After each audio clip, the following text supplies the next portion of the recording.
Hello and welcome everybody. It's Everseen here. Today's video I'm going to talk about an Atlas strategy that I've been experimenting with. Since the new league came out, there's been a lot of changes to the Atlas, so I've been kind of feeling my way through some different strategies. I tried Expedition, Betrayal, Harvest, and then I landed on a strategy that I personally like, especially for the new league mechanic, and it's the Abyss, Harbinger, Shrine, and Necropolis strategy. So the reason I decided to do this strategy was because I was trying to progress my Bama Guardian character. As most of you know, I've been playing and I died on my last character, so I need some high level gear. And the one way I know how to get high level gear without risk is through the Expedition vendors. So I decided, hey, why don't I just get level 90 and then I will buy my gear from the Expedition vendors. If anyone doesn't know, when your character reaches level 90, you unlock the highest tier of possible items from Expedition vendors. You can buy these items for pretty cheap, or you can actually craft with ROG and get some really insane items. I just chose to grab the bases because I wanted to actually craft with essences on top of these bases. This gave me a decent foundation so that I could then progress into red maps. So the one thing about Abyss is that it actually got some changes since the Affliction League. I know people are probably sick of doing Abyss, but personally I really love this mechanic, and playing a minion build, I also really need to farm Abyss because I need to go to the Abyssal Depths to try and get myself a Darkness Enthroned. So let's go over some of the big changes. So number one is before in 3.23, Abysses used to be one additional Abyss on the map device, now it is two. We can also guarantee more Abysses by using multiple Scarabs. With the regular Abyss Scarab, we can actually only do two. See, the limit says two. But the area contains an additional Abyss. So right here, there are already 4 additional Abysses in our map. Then in combination with the map device, you can see over here on the stats, we have your maps have 76% chance to contain an Abyss. Although this isn't 100%, we can go for the Underground Kingdom node, which says your maps have 2% chance to contain an Abyss for 2% increased pack size. So most of your maps are going to have between 20 and 30% increased pack size. I personally just do Alcan-Go maps, so I can get upwards of 95 to 100% chance Abyss.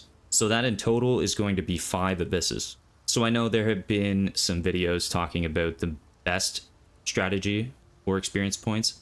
Disclaimer, this is not the best strategy. This is my personalized strategy because I particularly don't like Breach. I find Breach incredibly rippy because I can't escape from the center of a breach and get out reliably. In Harbingers, in Abyss, I can actually run away and detach myself from combat if I so need to. Playing in hardcore solo self-found, this has taught me that I really don't enjoy Breach unless my character is insanely tanky. Also, with this strategy, I don't even have my Atlas completely done. I am working on my Atlas to finish. My next points are going to be in Necropolis over here for the devoted modifiers. But as for right now, Harbingers made a lot more sense instead of Breach, because Breach is upwards of like 20 to 30 points, whereas Harbinger is about 14 or 15 points. So I opted for Harbinger instead. So there are the experience route, and then there are the pure Harbinger route, and then there is a hybrid. So it really depends on what you want to do. You can go for full Harbinger, taking Harbinger on the map device. Having each one of these Scarabs is very strong. Having the chance for a powerful Harbinger boss guarantees a lot more shards and of better quality in my experience. This is not concrete information. Also, Harbingers, we're not sure if they're dependent on quantity or pack size, but both of them definitely won't hurt to apply to your maps. Run them as normal and do Alcan-Go type strategies. Now there is a hybrid strategy where you can guarantee an additional Abyss, some Harbingers, and then make sure that they only drop one single type of currency. This is going to ensure that you get at least 1 Abyss, maybe 2, maybe 3 Harbingers, maybe 6 Harbingers if you take Harbingers on the map device. And this is going to guarantee you a lot of XP. It's going to guarantee you some target farming potential, whereas you can take Darkness Enthroned, you can go for the Animanu's Gaze, or you can go for Fracturing Shard Piles, or even Mirror Shard Piles. These are big gambles to try and strive for, but personally, I want to own a Fracturing Orb. I have never yet, and I want to earn it myself in solo self-found. So economically, this strategy works really good if you want to keep it cheap by using the simple Abyss and Harbinger Scarabs. But if you want to get even bigger, you can go for the Domination Scarab of Teachings, which gives shrine buffs in area also grant 30% increased experience gain. This is going to kind of accelerate this process even more, but I don't think that it's economically feasible. Another thing about this scarab too is that it also takes into consideration the 30% increased effective shrine buffs on players in your maps, so you're essentially getting more than 30% increased experience gain. So I just wanted to touch on the scarabs again because there's a lot of flexibility in this type of strategy. If you're looking for pure XP, like I said, you can go for the breach scarabs and actually spec into it. We're going to act like that is not applicable to this case, so other scarabs that we can substitute in are something like a Mirror of Delirium. This is going to guarantee us a lot more monsters. We can socket in something like a Scarab of Monstrous Lineage. This gives us more increased magic pack size. We could use this for both Harbinger or Abyss, but Abyss is more flexible because for Harbinger, you really want to have these 3 scarabs, and I don't have a 5-slot map device. I only have 4 slots, so a map and these 3 scarabs is going to be capped out for me. Otherwise, I would probably run another Harbinger scarab for this setup. Here, I would run probably another Abyss scarab, and yeah, that's basically it. The next component of the strategy is using shrines. We're going to benefit from using shrines where we're doing abysses with a lot of monsters. Another option that you can take is doing the Nico strategy. I personally am not doing this, but it is something I've thought about doing. You get a lot of damage, movement speed, percentage maximum elemental resistances, and it's pretty cheap. You could also just use a scarab if you don't want to use points to guarantee Nico. That's kind of why I'm not doing it, because I simply don't have the points to allocate. So the safest bet for me was using shrines. Now for the final part of the strategy, this can work on trade. Personally, I'm using this as a solo self-found type strategy.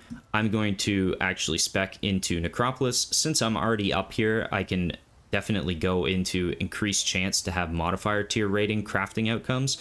The corpses that drop this are going to drop a lot more frequently, and this is what I'm looking for when I want to craft those GG items. I'm also going to go bottom right to grab haunted monsters in your maps have unresolved anguish chance. This node will also give us a chance to duplicate corpses. So I decided to take an honest job to get the Gravekeeper's boon as well. This gives me some more survivability and recovery for my build. Basically, Gravekeeper's boon causes you to consume a nearby corpse every second to recover 10% of life and mana for 30 seconds. I don't know if this affects stacks. It specifically says that it does not, so I'm assuming it just does it once. But anyways, it's a really good buff to have. I'm also not completed my Atlas. As you can see, I only have 113 out of 132 points. So, you know, I have 6 more Atlas objectives, a few more T16s, a couple uniques. I got to do some invitations, and my pinnacle bosses I have not attempted yet. So my next plan is to go in the bottom left for Necropolis. I want to get all of the increased chance of devoted modifiers. These are the modifiers that can give currency conversions, can give the Nameless Seer, etc. They're the really good modifiers that you want. And then I also want to try and go for Imperial Wraiths, which will give all of the haunted modifiers in the Lantern. They're going to be a tier higher. So I'll show you a clip as well from when I was playing this weekend. And I wasn't even spec'd into any Necropolis nodes, but I ended up getting a really nice devoted modifier, which converted all armor to chaos. So basically all I did was I put it on one of the highest pack density packs in the map, and then I put Rogue Exiles, and this simply put 3 to 8 Rogue Exiles about probably 10 to 12 times in my map. So I killed over, you know, 60 something Rogue Exiles, maybe even 100 plus, and I ended up with a 169 chaos map, which was really big for me in hardcore solo self-found because I pretty much had 0 chaos to my name. And that's basically the strategy, guys. I just wanted to say thanks for watching, and if you guys made it this far, that's great. And if you guys have any suggestions or improvements to the strategy, or just overall improvements that I could be doing that I don't know about or am not showcasing here, please leave a comment, because it actually helps me learn as well, and gets us chatting, and we can both learn together. So anyways, I really appreciate everybody watching, and thanks a lot. Cheers.